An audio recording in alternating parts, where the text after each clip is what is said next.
Good afternoon. From the KUOW newsroom, this is Seattle Now. I'm Paige Browning with a roundup of today's top stories. It's Monday, January 12th. Starting with protests all weekend long. Hundreds of people rallied in Seattle and neighboring towns on Saturday and Sunday against ICE and the killing of Renee Good.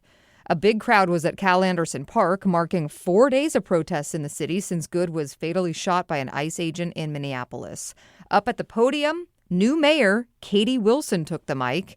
Wilson called the escalation of ICE enforcement unacceptable and laid out how she plans to push back. First of all, we uphold our laws that prohibit our local law enforcement from collaborating with ICE. We provide legal aid resources and other support to our immigrant families. And my pledge to you is that we will get creative about the legal and every other tool that we have to protect every person who makes our city their home.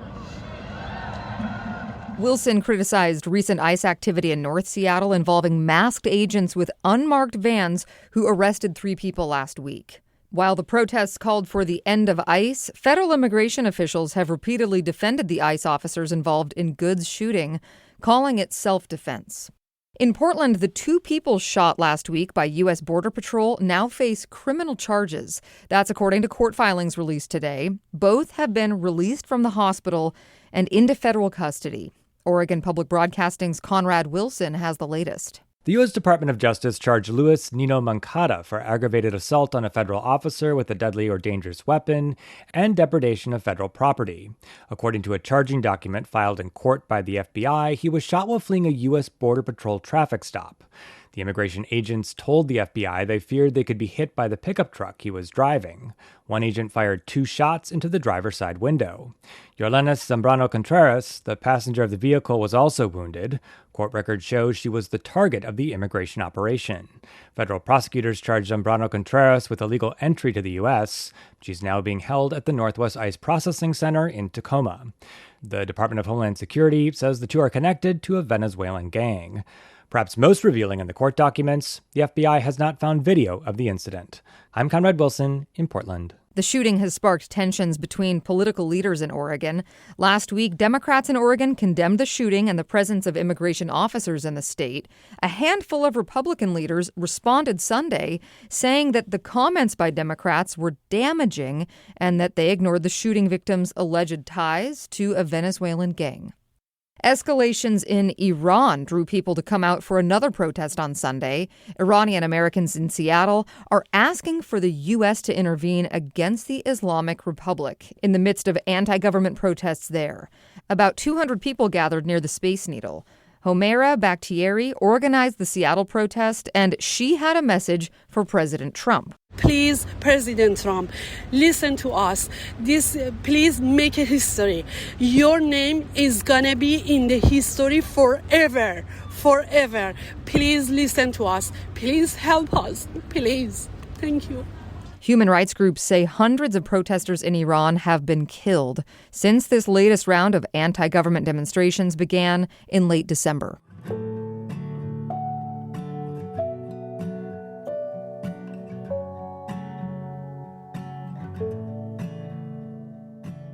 The 60 days of lawmaking in Washington state's capital starts now.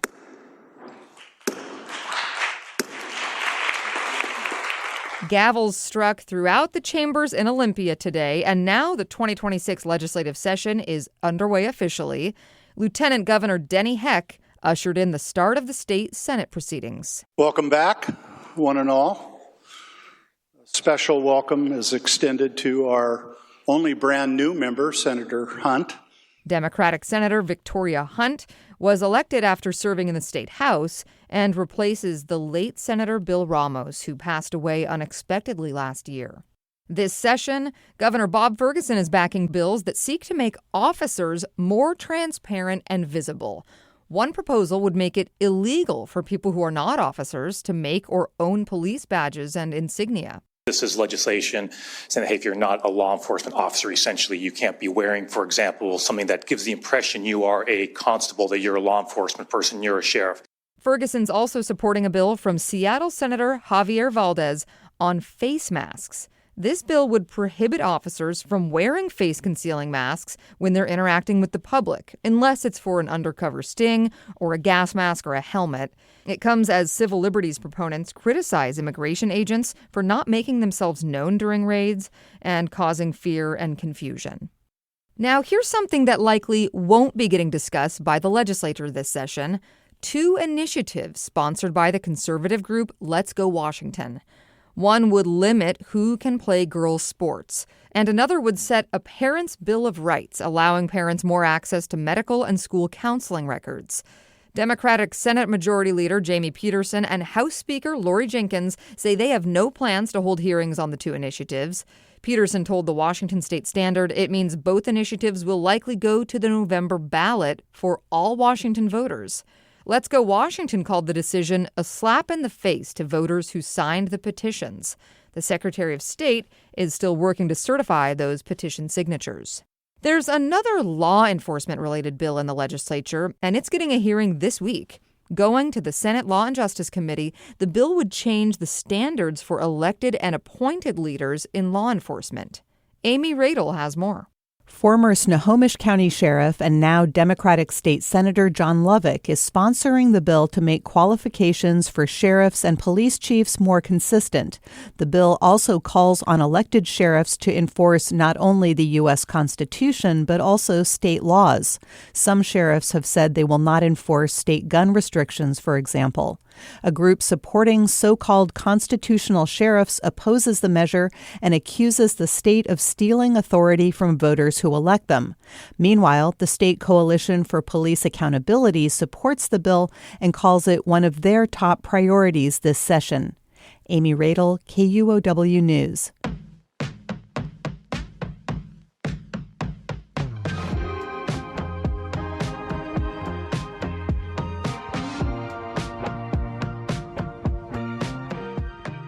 A few shorter stories to keep you up to date on today.